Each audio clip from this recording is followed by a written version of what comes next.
MOOP Officer Tait. MOOP Officer Jones. On patrol.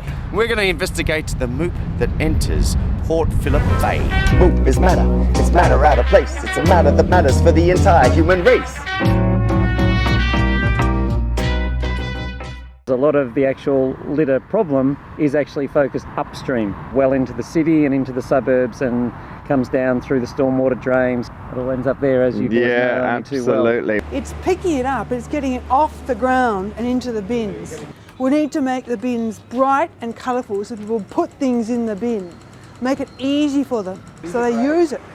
So how many different designs are there? We've got 4 at the moment, and we're doing more, doing another lot, and we're doing ones for students' drawings, so the students get involved. And that's what the community does. They get involved through the council in the education, but they really like it. It's just, they don't get tagged. How does it all fit together? Well, look, basically this program is all about strategic and supported action.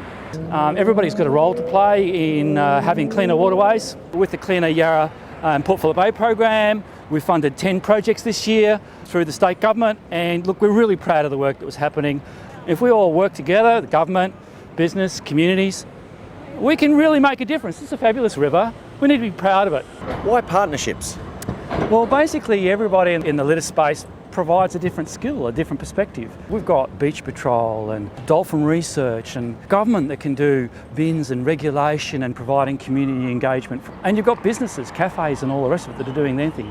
Everybody's got their own angle. We've all got our own strengths. We need to integrate programs in a way that provides really good depth. It's a little bit of all things. Everyone's got a part to play in having beautiful waterways. Our bay has the most remarkable group of common dolphins that live here that would normally live in the open ocean. Come in because there's food, because there's protection, because they can reproduce here. And so it adds to the wonderful story about the treasures that actually live in our bay. Yeah, and why we really need to protect them so much by living better in the catchment. Before we started to build our suburbs, this whole area had wetlands that were like kidneys that would capture the water from the rain and from the rivers and creeks, and all the stuff would settle out and that would become purified. And we've replaced all those wetlands with footpaths and roads and roos and drains, and when it rains it just all gushes out and takes everything with us. So how does litter and stormwater pollution, how does that impact on the City of Kingston? City of Kingston's at the end of a catchment, so we get a lot of litter from other places ending up in our creeks and on our beaches. It's not just litter that's dropped on the streets, it's also chemicals, pesticides, anything that's occurring in the environment and obviously in the households has the risk of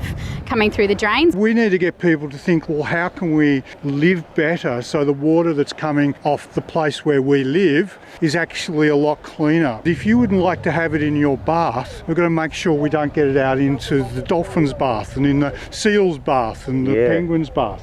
At our school we've introduced 2 new programs. Every Monday after school we clean up the rubbish so it doesn't flow down to Port Phillip Bay, and we also have Nude Food Day where you've got to try and bring no rubbish at all.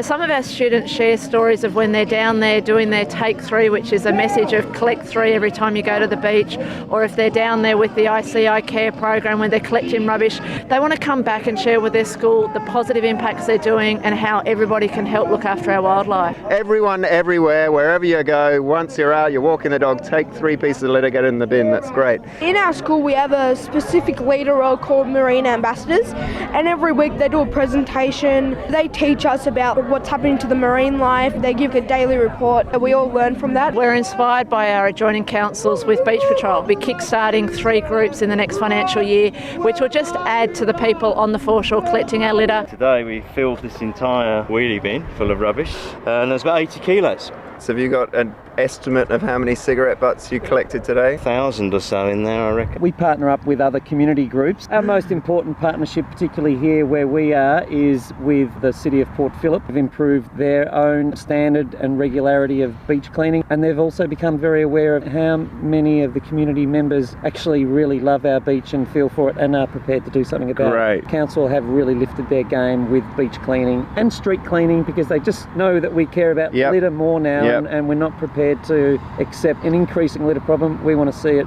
reducing and diminishing, hopefully to zero. Who needs to be involved in tackling problems of litter and stormwater? Well, I think the whole community needs to be involved, because at the end of the day, it's all our beaches. It's not just the government. We're the ones who go swim there. Stop littering, get people just to realise our environment's too beautiful. We live on an amazing planet. Absolutely. Let's look after it.